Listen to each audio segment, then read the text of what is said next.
I think so.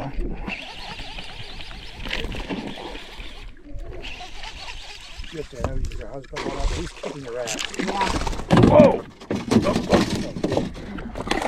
Sorry, Dave. There's no sharks around, right? Holy crap. Maybe I should expand what I'm going to say. I don't want to get wet.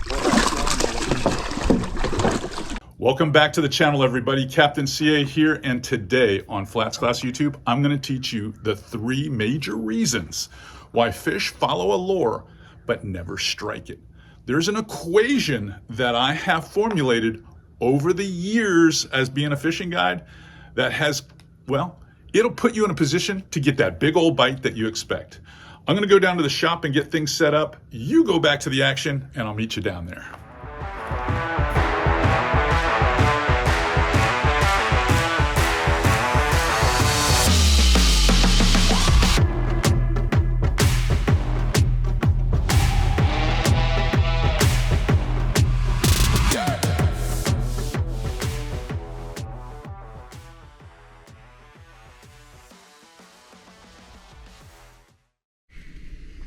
Come on, fishy, fishy.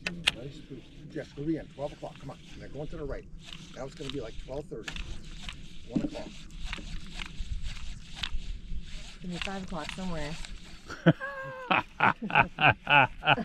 That's a good one. To the right. They're right in front of you. Right there. No, come back left. Come back. Come back. Go back right. Right there. Stop. Stop. Good. Go. Come on. Pop, pop, pop. Come on. Come on, man.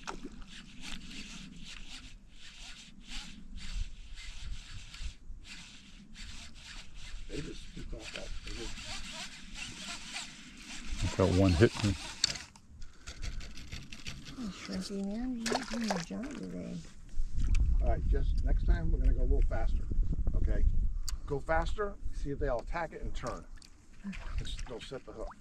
You may be going slow enough where they come up and they eat it and they keep sliding forward and they're letting it go. Okay. So I'm going to try to get the fish to eat and turn.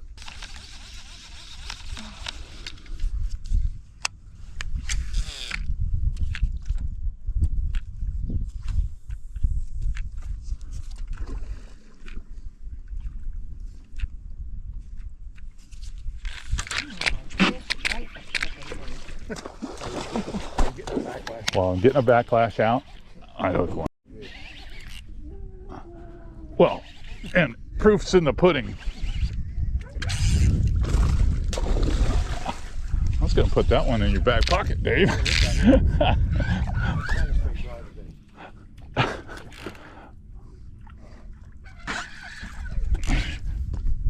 All right, bud. This one's got some juice.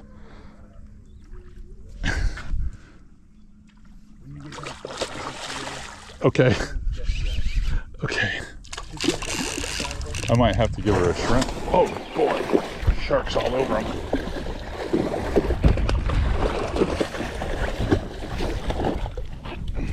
Oh, perfect. Go, go, go, go, go. Perfect.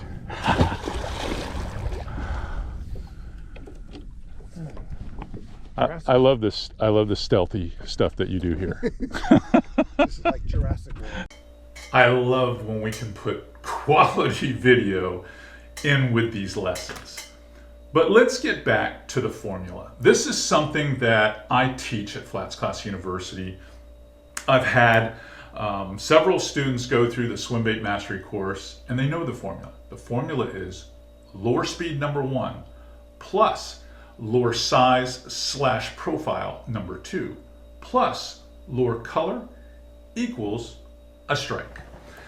And I'm going to say lure speed in regards to fish follows is the number 1 thing.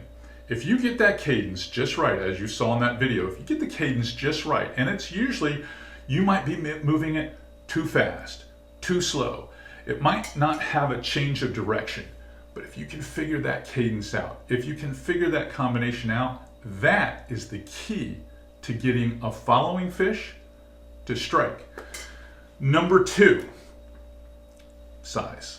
Many times the fish lock into the prey size in the area that they hunt. So again, you might be throwing a lure that's too big. You might be throwing a lure that's too small, or you might be throwing the wrong profile altogether. You might be throwing a minnow pattern when you should have been throwing, well, a short pattern like you saw. That's really the reason they're reluctant to strike. It's because they're not understanding what you're throwing. You know, it's not clicking with them. Now, sure, fishing pressure has something to do with it, and sometimes the curiosity just on instinct will get them to follow a lure, but even when they don't want it. But if you get everything dialed in, you get that lure speed, then you turn it back and you get that size right. The color comes down to this. First of all, we don't know what fish see really. We know what colors work well for us. That's why I always make it the third consideration. It's always the third consideration. But it is more of a light and dark issue with me. So for me, it's like if I'm throwing a pearl white swim bait and they're not reacting right, I just swap over to a darker, more opaque color and see if they'll hit that. Many times under the conditions of fish follows, that could be the trigger that gets it. But we all assume that color is the culprit. And I'm here to tell you, it's not the culprit.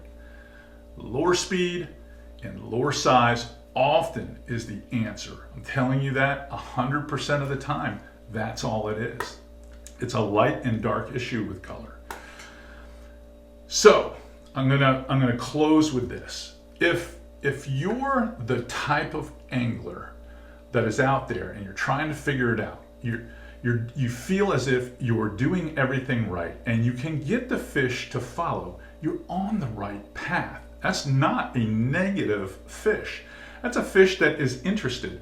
Whether you got to swim it and let it fall and touch the bottom, change directions with your rod and get it a little change of direction to get them to hit, make contact with the grass, or if you have to downsize, you got to downsize that size, which is usually what you have to do, is get a little smaller, and that usually does it.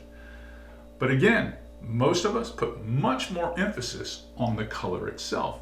And honestly, I don't think that's it. I don't think the color is that big of a component in the overall equation. All right, if you like what you're learning here, I can guarantee you you're gonna like what you learn at FlatsClassUniversity.com a lot more, because we do deep dives into all these conversations, and we do a lot of these hot tips throughout each and every week.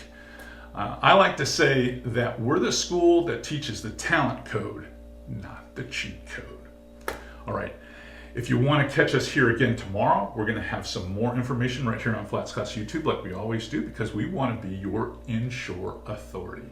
That's all I've got for you today. If you really liked what you learned here today, give us that thumbs up and smash that subscribe button. I would love to have you in my virtual classroom each and every week. Thank you all.